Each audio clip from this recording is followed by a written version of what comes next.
Welcome, ladies and gents. Your host, Ultra Magnus, your commissioner, is back. A few weeks of layoff of a lot of caskets, a lot of dead people. Not the greatest thing to hear, but it is the way of the beast. It is the stuff that I do for a living, and also to keep you guys entertained. Mostly Ticklepuss. I know that you're always hot and horny for any kind of videos or anything of that nature. But given what's going on, everybody, with the league, great developments coming aboard. Some other great details regarding how the league's going to look in the next few seasons. But also at the same time, too, is that we're end up going to having a lot of different changes coming. Some great ones, a lot of great ones. I'm just tickled pink about it. The draft is going to be different. The off season is going to be different. Playoffs are going to be different to some degree, not overly. Off seasons, just even how we play the league is going to be completely different. It's going for a full facelift. Eye tuck, penis enlargement, anything you could think of, pec implants, whatever you want to call it. That stuff is coming. We're going to have some great stuff coming into this league in the next season or so. The big thing is we're going to go through the Google Sheets quickly. I'm not going to make this an overly long video. I'm going to give my projections for the playoff teams and who I actually think the best odds are of winning the Bruley Cup this season is. First tab we got is Season 4 sign up. The Season 4 sign up, if you haven't signed up yet, I know there's a few guys out there, Gaelic Gopher with Judd. Just put your check mark in if you're willing to play for Season 4. G-Lock is another one, King Raph. I know King Raph has already put his name into the bucket, and so did G-Lock and the Gaelic Gopher. I saw their names on Discord that specified, yes, we're going to play Season 4. B. Clinton with Blair, I haven't heard from him. Pink Elephant, Einstein is as well. Moses, I think he is. Unholy is. Lloyd is. Jay Pizzle is. And then we have our other two spots, which I'm looking for a third guy to come in, because right now with Matty A, we're 31 teams. We needed one more to make it 32, but having two guys that are willing to play, it'd be a shame not to have them in the league. So if anybody has any friends that wanted to play for Season 4, let them know. We have one spot available. We're gonna go 34 teams. We're going to have 17 each side. Bruley Cup's going to be a little bit more interesting every season.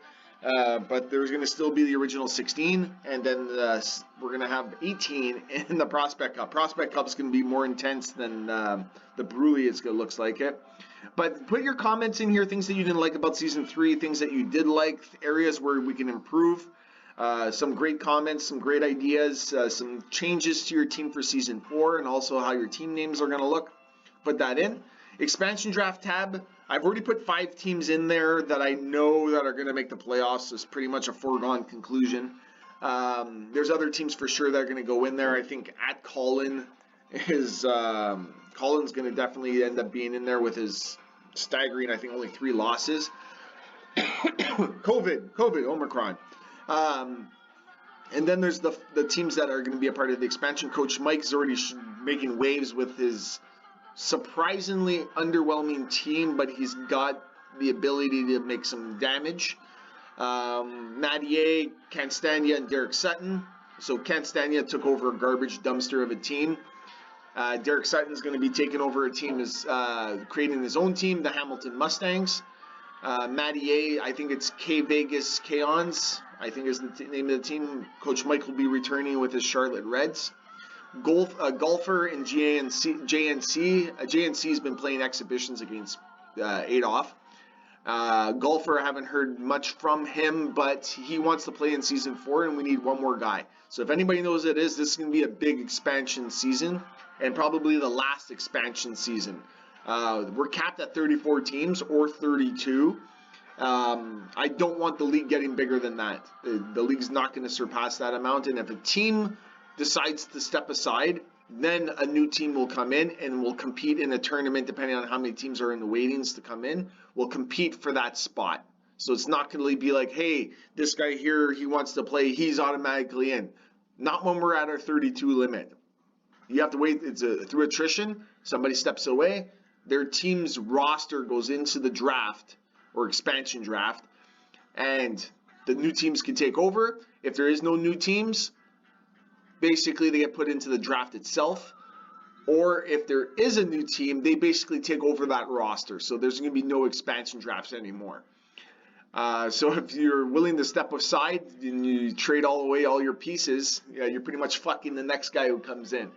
Which in some ways a lot of the expansion teams do get fucked. Mattier is one of them. Castagna got pretty much rim jobbed on that one as well. And Coach Mike benefited from some shrewd businessman trades that allowed him to get some different types of players. Brindamore was a huge swing for the fence, and it's paying off dividends already. Habibulin's been playing lights out. He's got a great options in front of him. Standings, things are looking quite bleak for some teams. You're already kind of basically you're in the thick of it. For the Prospect Cup, you're not going to make the Bruley, which it's Prospect Cup's coming to become more prestigious in a way. It's not as that bad to not make the Bruley Cup, because at least in the Prospect Cup, there's something valuable for you to gain, which is the first overall pick. The Bruley Cup, you just get the recognition. You don't get to build on your team.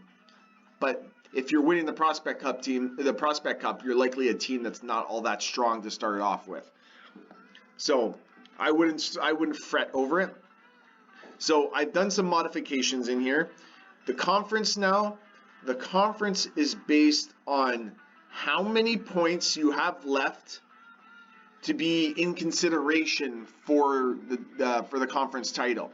So like here with Taipei, he's got 18 games left, which is 36 points. You add the 36 points to his total, gives him 94. He has no points to give. So that basically means he cannot win the conference if he loses any games from the rest of the way. So he has to win 18 games in a row. Or King Raph can give up 2 more wins. He's got 2 more wins to lock it up. But basically the same thing is that McLean can still catch it because he has 8 wins left that he can forfeit. So he can basically go 8-4 the rest of the way and still clinch the conference title. Anytime King Raph wins a game from now to the end, will give him that opportunity to basically say, okay, I'm making it that much harder for you to win the title. Like, Colin can still win. He has 15 wins he can give up. Means that he can lose up to 15 games before he's out of contention. Given what he's going at right now at 800 a click, and he's got 36 games left, you do it over that, it looks like he's still going to have a chance to clinch it without even using all his 15. But then you got teams like Dinkelberg. Halifax is out of contention for it. Then you also got like Sammy Smith, you got G-Lock, you got Surrey, you got Castagna and Audubon. They're all out of contention for it. They're all out of contention for their division as well, because you're playing with King Raph in your division. The divisional ones are how many points. I have to change the conference one to points, but given with your division, that's how many points you are ahead of being able to clinch your title. Because technically he still has 12 points left, 24 points he could still accumulate to win not so much to win the division. He has 24 points he can give up before he's eliminated from contention. Like G-Lock's played all his games. He gave up. He would have had to have played 3 more full seasons to even have a consideration for this division, which is kind of funny. But either way, Providence only played 19 games. He still has 47 games left. So he has 37 points he can allow himself to give up. 37 points to allow himself to give up to be able to still stay in contention for the title or for the division title. Sometimes you'll see zeros for the equal amounts is because King Raph is leading the conference.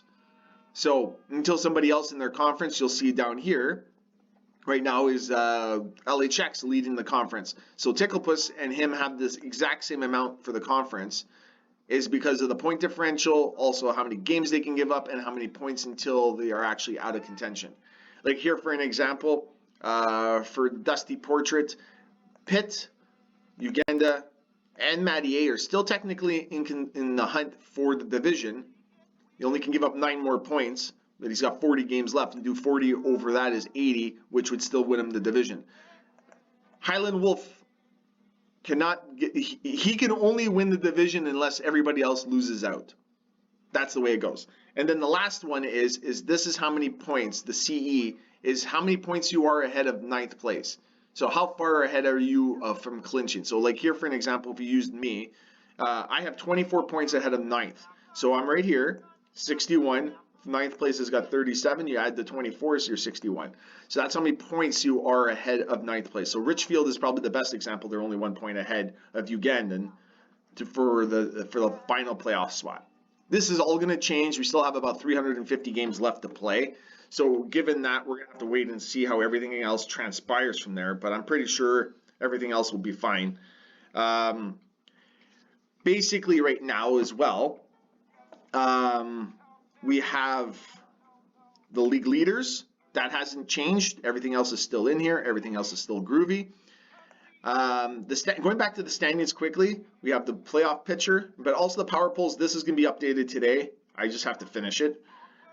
Team stats still here. I took out the per period, per game stats and everything like that for the players, because it's mostly for the teams and the players. I can add that in, add another component. We also have that in the league leaders. I can add points per game, shots per game. I can add that all in here. And you also got the league average at the top. So you go over to the team stats, colors. This is a little newer. I don't know why some people are putting more lines in here and then I have to go back and delete it all. But basically the thing that it is that if you're in green, you're good. You're in red, you're in the bad. So some of them, if you're in white, you're right in the middle of the pack. So white to light green to dark green, you're in the top 15. If you're in the pinkish red kind of area, you're in the bottom 15. But you have all your categories. They're all the way along here. There's a lot of stats to look at. This area here, I think this is still something I have to take out. I think I can easily just do it like this. Let's go like that. Delete. There we go. Oh, yeah, okay, we're still good. I thought I might have deleted something that I shouldn't have. I might have to undo it, because I don't want to delete something that I'm not supposed to. And sure enough, I messed it up. But there we go. We fixed that. All good.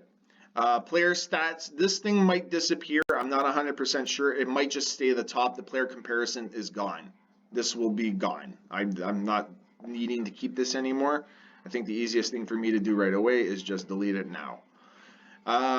Win probability, that's going to stay. I'm just going to have to shift it to another area so that allows it to be a little bit more flexible. Playoff bracket as well. This basically shows where you are in the playoffs. I'm in the 6th seed. Some nice matchups right now, but we're going to have to wait and see. And this is the Prospect Cup. So I know, guys, that it seems like the video is just the same stuff over and over. But team news, it's the same thing. I don't know how many people have been adding stuff, but I think it might have been Ticklepuss who, Blunder Magazine, yeah, so he added something earlier in the week. Then there's the team news where you can actually fill out your stuff, like you just follow the sequence. Hockey news, the same thing. This is more stuff that Sean Bell actually writes. Records, these are going to be updated as well, only at the end of the season. All-time leaders. Awards, I haven't came up to it yet. This is just going to be announced at the end of the season. I'm not going to be doing mid-season front runners for awards. Everybody kind of gets an idea of who's who and who's going to potentially be in the bucket to win it. Active players. So this is getting to a point where King Raph and I have jam sessioned a few times and come up to the conclusion that we're going to have two separate sheets. We're going to have the in-season sheet, which basically only has standings, league leaders, team stats, playoff bracket, and maybe the box score. Other than that, nothing else is going to be on that. Then there's going to be a separate Google sheet for off-season. So that's going to have your active players, your draft history, your rookie classes, the player database. Just it's going to be two separate things that allow the Google sheet to operate a lot more fluidly, and there's not going to be any kind of lag on any of the things that we were searching for in the Google Sheet, or if you're looking for a specific thing, you're not going to have to wait for somebody else to be on there. There's going to be two separate components to the league. Player ratings, and then the draft history. Like I said, you have the 98 draft class in here if you wanted to peek at it quickly. Then you got the tribes, which I think I'm going to revamp this a little bit to keep it a little bit cleaner.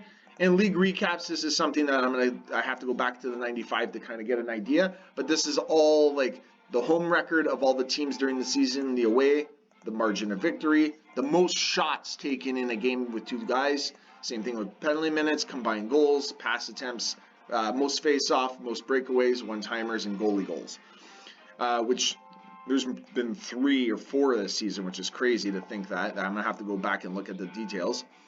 And then there's the behind-the-scenes type of things. I also got a head-to-head, which allows you to see the head-to-head matchups of all the teams you've ever played against. So you can look at here saying, I change the size a little bit, but you can say like, oh, King Raph against Sammy Smith is 4-0. He's 5-0-1 against G-Lock, but he's 0-2 against LHX. The only reason why he's 0-2 against LHX, and I know we're in our 3rd season, he should have at least 6 games, is that I haven't updated the standings from what we have from this area, from the standings. So I'm getting into the weeds a little bit by talking about it, but it's basically, this is going to be revamped, and it's going to be accurate. It's going to have all the scores. It's going to have all the records. You'll have a better idea what your record is against everybody else. Here's the interesting and fun, exciting part. Coach Mike Monty, tipping my hat to you, man. He's working with a couple of guys that he has on his, I guess, on his payroll. We're going to be automating basically the save states. So he's working on something to be able to have us just kind of like 94, where you just go in, log a game. It'll go in, you'll take your save state and you'll just add it. You'll put your password or whatever it may be in there to submit it, and that's it. Everything is automated. It takes it off of my shoulders so that I can focus on playing instead of trying to fucking do box scores all the time. And that the other component as well is King Raph and I are cleaning up the Google Sheet, so it's going to operate a lot more fluidly during the off season and in season modes. So other than that, if you have questions, I know I said I was going to do a review of each team in the playoff matchups, but it's been a long 3 weeks of me dealing with stuff. I'd rather keep it as short as possible. If you guys have questions, which you always ask, you always tag me so that I know what the hell's going on. But if you have questions, you want to see more things in the Google Sheets, let me know. We're going to maybe create like just a median in between the 2 sheets. You're going to have one called like the miscellaneous, where you can just do like the league news, tribes. It's just like a random third party kind of thing where guys can go in and just like coordinate and have like documents that are historical, instead of having in-season stuff on the Google Sheets and off-season stuff you have an in-between. More of like the reporting aspect. But if you guys have anything, let me know. Fire me off at anything you want, and we'll go from there. But play your games. We're trying to aim for the beginning of March for the playoffs. And I'm excited for the playoffs to see who's going to make it and who's not. And the Prospect Cup's going to be just as exciting. So keep those thumbs warm and get your games in. And we're going to have a rocking season 4. Stay groovy. I'm Ultra Magnus. See you next time.